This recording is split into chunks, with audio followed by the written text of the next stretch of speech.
I flew back home for Thanksgiving after spending 5 years living overseas. Thought it'd be a big deal. Turns out it wasn't. No one came to the airport. Nobody saved me a seat at the table. And when they introduced me, it was as the disappointment who ran off. My aunt looked me dead in the eye and said, "Oh, look who finally showed up. Don't expect anyone to roll out the red carpet." Then my cousin Stephen snapped, "Why are you even here? Nobody wanted you to come back." Even my mom muttered under her breath, "Just try not to ruin dinner for everyone." I forced a smile and said, "No worries. Won't make this mistake again." 2 months later, I did something none of them saw coming. And just last night, I got a message, total panic mode. Everyone's flipping out. They want me to respond. So here it is. I'm finally talking about it. You see, I'm still pretty ticked off. And honestly, I need to get this off my chest somewhere besides the group chat. My friends are sick of hearing about it, lol. For a little background, I hadn't been home in 5 years. Not because I hate my family or anything like that. Life just got in the way. You know how it goes. Pandemic hit, money got tight, work stuff piled up. Then I ended up moving to Berlin, and suddenly 5 years flew by like nothing. We're not the FaceTime every week kind of family. Just the occasional group text and a random meme from my cousin Betty. Truth is, I was actually excited to come back. Thought it might be like one of those cheesy videos where everyone cries and hugs at the gate. Yeah, that didn't happen. First weird moment, I land and send a message in the family group chat. Just a simple, "Hey, I'm here." Crickets. Not a single reply. I wait around a bit, scrolling my phone. Finally, I get a lone message from my mom. "Just Uber. We're busy getting things ready." Thought she was joking. She wasn't. So I grab my suitcase and head down to the pickup area. Still thinking maybe they're planning some kind of surprise. Nope. I wait there for like 15 minutes. Call my mom. Straight to voicemail. Cool. So I get an Uber to the house. About a 30-minute ride. By then, I'm already feeling kind of salty. But I tell myself it's just the usual family holiday madness. I show up, walk up to the door. Nobody comes to greet me. Not a soul. I let myself in. The house smells like turkey and stuffing. I can hear everyone talking and laughing in the dining room. I poke my head in and not one person stops to acknowledge me. Not even a "Hey, you made it." I stand there for a second, feeling completely out of place. Finally, Aunt Paul glances over and goes, "Oh, you finally decided to show your face. Don't expect a warm welcome." I let out a nervous laugh, thinking she's kidding. She's not. Dead serious. Then my cousin Stephen looks up from his phone and says, "Why are you even here? No one wanted you back." My mom chimes in next from the end of the table, "Just don't ruin the evening, okay?" I'd been in the house 2 minutes. Maybe less. I look around for a place to sit, nothing. Table set for everyone but me. Even the little kids have spots. I ask if there's an extra chair somewhere, and my mom says, "Well, we didn't know if you'd actually come. You never show up for anything." Okay, sure, I've missed some stuff. A couple weddings, a birthday or two. But it's not like I did it on purpose. Flying in from Europe for a weekend isn't exactly easy. I start to explain, but Aunt Paul cuts me off. "No one wants to hear your excuses. We're just glad you finally stopped running away from your roots." So there I am, still standing in the doorway holding my bag. Only person who even offers me a spot is Betty. She's crammed between a bunch of kids and there's literally no room. Her dad, Uncle Michel, just says, "You can eat later. There's food left in the kitchen." So I drop my bag and head to the kitchen like some sad little extra. All that's left is a cold plate of mashed potatoes and some sketchy green beans. I can hear them in the dining room talking about me like I'm not even in the house. "Oh, Andrew is back. Wonder how long he'll stick around this time. He probably thinks he's better than us now. Just hope he doesn't start anything again." Then my mom goes, "Don't bring up politics. You know how he gets." Like, seriously? I'd only said hi. So I'm standing in the kitchen, eating by the sink, scrolling through TikTok. It's kind of hilarious, but also kinda tragic. Every time someone comes in for a drink, they ignore me. At one point, Steven bumps into me, doesn't even apologize. Just stares like I'm in the way. I ask about my room and my mom goes, "Oh, we turned it into a sewing room. Your stuff's in the garage." She tosses me a key like she's doing me a favor. So I head out to the garage. There are 3 dusty boxes with my name scribbled on them in Sharpie. Mostly junk I forgot I even owned. Now I'm sitting on a folding chair, alone in the garage, still scrolling my phone, thinking, why the hell did I come back? Inside, I hear them laughing. Then the door swings open. Aunt Paul spots me and just shakes her head. "Some people can't handle real family. Guess Europe changed you." I tell her, "You have no idea what you're talking about." She rolls her eyes and walks back in. Later, I go inside for dessert, hoping things might cool down. They're all posing for a big family photo. I walk up to join in and Uncle Michelle says, "Maybe sit this one out, Andrew. You've been gone so long we might forget what you look like." Everyone laughs. That fake, mean laugh people do when they want to act like it's all in good fun. It wasn't. So I turn around and walk out. As I'm heading to the front door, I hear my mom say, "He's always so dramatic. That's why he has no friends." I slam the door. Hard. Then I go back in for my backpack and Steven's in the kitchen. He looks at me and says, "What, running away again?" I tell him, "No. I'm just not staying somewhere I'm clearly not wanted." He kind of brushes past me on his way out. Not enough to knock me over, just enough to send a message. I don't react. Just stare him down. He smirks. "Nungle." I wanted to swing at him, but I didn't. Wouldn't have helped anything. Instead, I booked a room at the old Holiday Inn down the street. Packed up my junk from the garage, tossed it all in the back of the Uber. Right as I'm leaving, my mom texts me, "Don't make this about you, Andrew. Just be grateful we let you come." Didn't respond. Just left the key on the kitchen counter and walked out without saying a single goodbye. So yeah, that was the grand family reunion. 5 years gone and they treat me like I'm some stray dog who wandered in from the cold. Truth is, I used to think maybe someday I'd come back for good. Settle in, be around again. But now? I don't know. I think I'm done. But let's be clear, I'm not letting this slide. I'm not gonna let them steamroll me and pretend it never happened. I've got a few things up my sleeve. Not here to mope.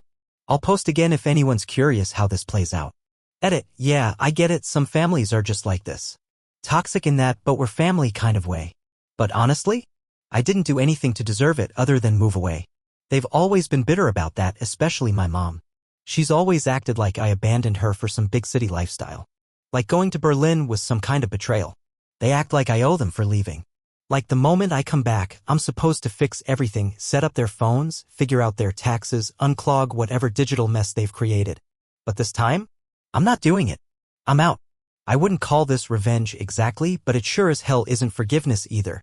What I don't get is how some people can just eat that kind of treatment and say, "Oh well, that's family." Nah, I'm not built like that. If you read my last post, you already know what went down. Thanksgiving was a mess. I left early and didn't look back. Thought maybe that'd be the end of it. Nope. If anything, the passive-aggressive nonsense only got worse after I left. Like somehow I ruined dinner by walking out instead of quietly letting them treat me like garbage. What really set me off, though, was this group chat message Aunt Paul sent like a week later. She writes, "Andrew, since you're back in the country, can you help Uncle Michelle with the property taxes?" And then Steven chimes in with, "Also, can you fix the Dropbox? I can't open my files." No mention of Thanksgiving. No, hey, sorry things got out of hand. Just straight to the to-do list. Like always. If you come from a big family, you might get this. If you're the one who left, moved away, got a job, did your own thing, you somehow become their tech support hotline and part-time therapist whenever they can't figure out how to upload a file. They act like I abandoned them. But they sure don't mind dumping every task on me. My mom's been on me for years about her messed up email account. She still calls it HOI because she can't say AOL. Paul wants help with her taxes every year like I'm her accountant. Steven can't handle a PDF without calling me like I'm IT.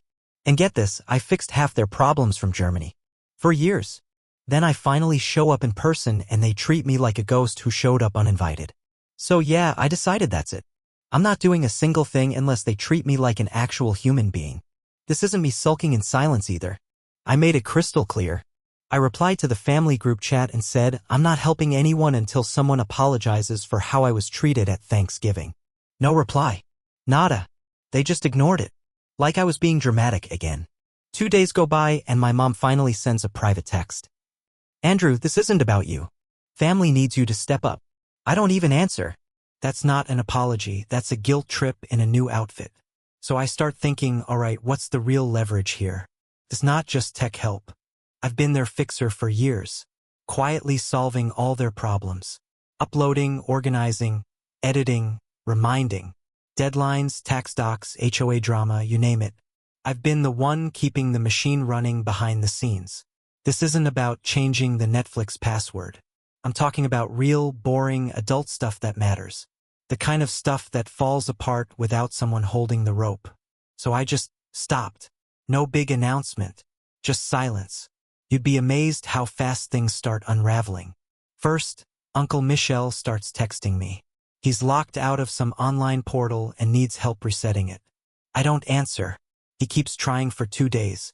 Then Steven calls. I let it ring out. He leaves a voicemail saying, "Look, I know you're upset, but maybe you could try being the bigger man." Which, translation, I need something. Please be mad quietly. Next, Paul sends this massive email complaining about her tax documents being missing in the family Dropbox. Her accountant needs receipts. She can't find anything. There's chaos in there. I open the Dropbox and yep, it's a digital landfill.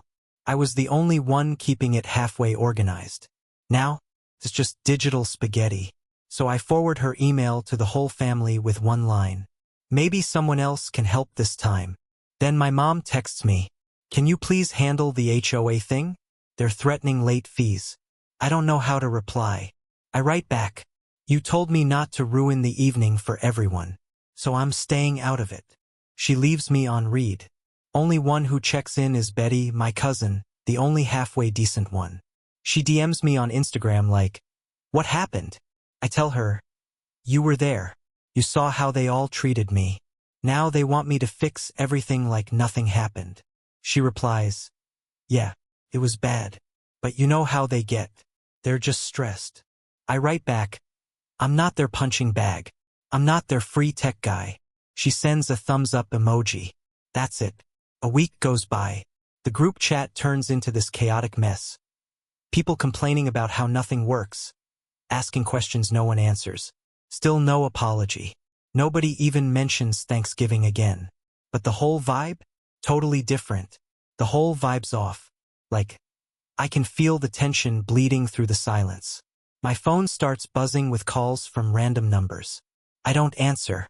I know exactly what this is. They thought I'd cool off after a few days, maybe come crawling back like usual. But nah, that's not who I am anymore. The only thing that made me hesitate even a little was this one call, from my mom. She doesn't say hi, doesn't ask how I am. She just jumps straight into it. "Andrew, we need to talk." She starts rattling off everything that's gone sideways since I stopped playing the family tech wizard. She's pissed about the HOA, says they're threatening her with a lien on the house. I tell her, "You're a grown adult. Handle it." She snaps, starts yelling, calls me ungrateful, says after everything she's done for me, this is how I repay her, running off then holding the whole family hostage. I tell her flat out, "You made it clear I wasn't part of the family that night. So now, deal with it yourself." She hangs up on me. I hear the phone slam down through the speaker before it cuts out. And then it gets weirder. Aunt Paul shows up. No warning, no text. Just appears in the lobby of the Holiday in like some sitcom villain. She's got that look on her face. You know the one. She stomps over and launches right into it. "You're being immature. You need to come home. We're family. You can't just turn your back on us." I cut her off before she gets through her monologue. "You made it pretty clear what you think of me, Paul. I'm not doing you any favors." She steps closer, right up in my face. I take a step back, and she jabs a finger into my chest. "You don't get to do this," she says. "You owe us." I push her hand away. Not hard, just enough to stop the theater act. But she stumbles back like I slapped her. All dramatic, like I ruined her big Oscar moment. Then she storms out, slamming the hotel door behind her so hard the front desk guy flinched. After that, things really start to unravel. Uncle Michel posts on Facebook. Some passive-aggressive boomer post about how sad it is when people abandon family during hard times. I'm like 99% sure it's about me. Then Steven texts me, "Hope you're happy screwing everyone over." Didn't answer. The only thing I've done that might be considered revenge, if you want to call it that, was sending an email to the family accountant. Not some random person, just the same guy they've used forever. I told him I wasn't collecting or forwarding any documents this year. If anyone needs something, they can contact you directly. He replied, a little panicked, "Okay, but that's going to be a mess." I just said, "Not my problem." And I CC'd every adult in the family. 2 hours later, my mom calls. Voice full of fake concern.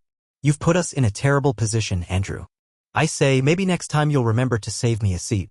Since then, it's been nonstop, texts, emails, voicemails, guilt trips. But still, no apologies. Not one person has said sorry. It's all just finger-pointing and needy demands. So I'm done. I left the group chat, blocked Paul, and muted my mom for a full week. I'm not the family handyman anymore. I'm not the fixer. And I'm definitely not the punching bag. I know some people are gonna say I'm being petty. Maybe. But if you've spent years being treated like an afterthought only to get dragged back in when things fall apart, you'd understand. I'm not breaking any laws. I'm not sabotaging anything. I'm just done making their lives easier while they make mine miserable. If their bills pile up or their files vanish, that's on them. I'm not their doormat. I haven't figured out my next move yet, but I'm not rolling over. They made it clear that I'm only valuable when I'm useful. Fine, let's see what happens when I'm just gone. If you're still following and you want to know how this keeps escalating, stick around. I'm not holding anything back. Alright, so here's the latest. And honestly, if you told me a month ago this would blow up like this, I'd have laughed. I thought, worst case, they'd either try to fix things or just let it go. But no. Apparently, pride runs deeper than common sense in this family. At this point, I'm not even sure if this is revenge or just reality. But it's wild how quickly things start falling apart when you stop holding them together. 2 weeks of silence pass. Then suddenly my phone lights up like a Christmas tree, calls, voicemails, random numbers again. Not from my mom or Paul, they're still blocked. But now it's the HOA board calling and someone from the local tax office. Not the IRS, just city stuff. I don't pick up. Let it all go to voicemail. Not my circus anymore. Then I get a text from Betty. Just a heads up. Things are getting ugly over here. People are blaming each other. It's awkward AF. She's the only one who actually talks to me like a person. But even she says she's not getting in the middle of it, and honestly, I respect that. Then Steven emails me. All caps? Need to find my tax files now or I'm gonna get hit with late fees. Thanks for nothing. I checked the old Dropbox out of curiosity and it's pure chaos. Turns out he accidentally deleted half his own documents trying to organize things. He sends 3 more emails. Each one more frantic. The last one says, "Fine. I'll pay you if you help." I don't answer. This was never about money. I'm not for sale. And even though I left the original group chat, Uncle Michelle starts a brand new one classic move. First message? Paul goes, "Well, if Andrew won't step up, I guess we'll just have to deal with the consequences." I finally break the silence. Just type, "You already are." And here's where it really gets fun. Betty tells me they had some kind of blow up at Sunday dinner. Steven and Paul apparently got into it over who was supposed to manage the family files. Steven blamed Paul for not backing things up. Paul snapped back that Mom should have reminded her about deadlines. Uncle Michelle butts in and says none of this would be happening if I hadn't run off to Europe. Voices got raised. Someone slammed a cabinet. I'm imagining it like a low-budget reality show with a shaky camera and dramatic music. And now? Things are starting to feel a little more real. My mom calls the hotel. Yep, I'm still there. Haven't stepped foot back in that house. The front desk rings my room. "Your mom's downstairs asking to see you." I don't even hesitate. Tell her I'm not here. Not long after, I spot her through the lobby windows out in the parking lot, pacing back and forth, barking into her phone like a madwoman. I don't stick around. Slip out the side exit, head down the block to a cafe I like. Get myself a coffee, sit by the window, try to breathe. While I'm there, she leaves me a string of voicemails. Starts off with, "Andrew, please come home," ends with, "You're tearing this family apart." Classic emotional whiplash. Then something new happens. Something that makes me pause, not because it matters, but because it's so theatrical. A certified letter shows up. First one I've ever gotten in my life. It's from the family lawyer. Yeah, we have one. Not because we're rich, just because Grandpa set up some land trust ages ago and it still exists like a ghost no one's buried. The letter says they need my signature to hold the annual review. No signature, no meeting. No meeting, no holiday payouts. I send an email. "I'll be out of the country indefinitely. Can't sign. Good luck." CC'd every adult in the family just to twist the knife. 2 hours later, my mom drops a group message. "Hope you're happy. You're punishing everyone for your own issues." I text back. "Maybe you'll think twice next time before treating me like I don't exist." And that's when the petty parade really kicks off. Uncle Michelle fires off a vague Facebook post about how some people would rather destroy than help. Like I'm not gonna see that. Then Paul, clearly flailing, messages Betty with this gem. "Can you talk some sense into Andrew? He's being ridiculous." Betty sends me the screenshot with a "LOL, I'm not touching this." Only sane one in the bunch. Steven, ever the genius, tries an end run. Emails the accountant directly. Can you push my documents through without Andrew? The guy replies. No. His signature is required by law. So Steven comes crawling to me with another message. Come on, man. This is ridiculous. Just sign it already. I don't say anything. Just drop a screenshot of his Thanksgiving dig. Nobody wanted you back. He answers. It was a joke. You're too sensitive. Right? A joke that just happens to get quoted every time things go sideways. Then it gets messy. Betty tells me mom's losing it. Says if the HOA fines go through, she might lose the house. Crying to anyone who'll listen. And I know for a fact she's been using my name for years to dodge having to show up to those meetings herself. She created that mess. Not me. I even get a letter from the HOA. Official and all. You are no longer listed as the household contact. Your mother is now responsible. I toss it. Not my job. Paul's business misses some filing deadline, gets smacked with a penalty, and she texts me. This is your fault. I reply. You always said I was a screw-up. I guess you were right. She leaves me on read. No surprise there. Out of everyone, the only one who actually talks to me like a human being is Betty. We grab coffee. She leans and says, I get why you're pissed. But just so you know, they're never going to say sorry. She tells me they've always had this quiet resentment. You were the one who made it out. That's what bothers them. Even if they don't say it out loud. I ask her, do you think they even care about me? Or just what I do for them? She takes a long sip of her drink, shrugs, and says, honestly, I think they care about having you around when things break. At least she's real. But then because apparently this saga never ends, Paul shows up again. This time with Uncle Michelle in tow. They corner me in the hotel lounge. She starts in immediately, voice dripping with guilt. Grandpa would be so disappointed in you. Family is supposed to stick together. I stare at her. You didn't stick with me when I needed you. So don't preach loyalty now? Michelle pushes forward, all puffed up like a high school football coach. Just sign the papers, Andrew. Enough with the drama. I say, you want peace? Start treating people like they matter when they walk through the door. Not just when you need their help. Paul slams her hand on the table. You're impossible. I stand up, grab my jacket, and say, maybe, but at least I'm finally honest. I walk out, leave them arguing with each other. So now? It's chaos. The trust is frozen. Nobody's getting paid. The family's tangled in their own mess, and I'm not lifting a finger. I'm not doing anything illegal. I'm not deleting files or hacking accounts. I'm just gone. I stepped out of the role they forced me into. And now they're panicking. And the thing is, I don't even feel bad. Not anymore. I haven't decided what the final move is. But I know I've still got cards to play. They keep thinking I'll crack. That eventually, I'll come running back like I always did. Not this time. If you want to see what finally breaks them, stick around. It gets better. Betty never sends messages like this unless something's really wrong. The first one just says, call me. Then, everyone's freaking out. Please respond. I wait.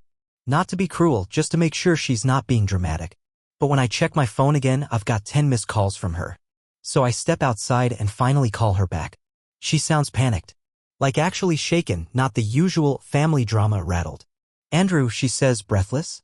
You need to check your email. Now. It's bad. Your mom's spiraling. Michelle's talking about calling some emergency meeting. Steven's saying you ruined his whole year. Grandma's crying. Everyone's blaming everyone else. It's insane. I open my inbox and sure enough, it's stacked. 5 emails at the top, all from different relatives, one from the lawyer. The lawyer's message hits hardest. The trust deadline has passed. Which means officially no one's getting their holiday payouts this quarter.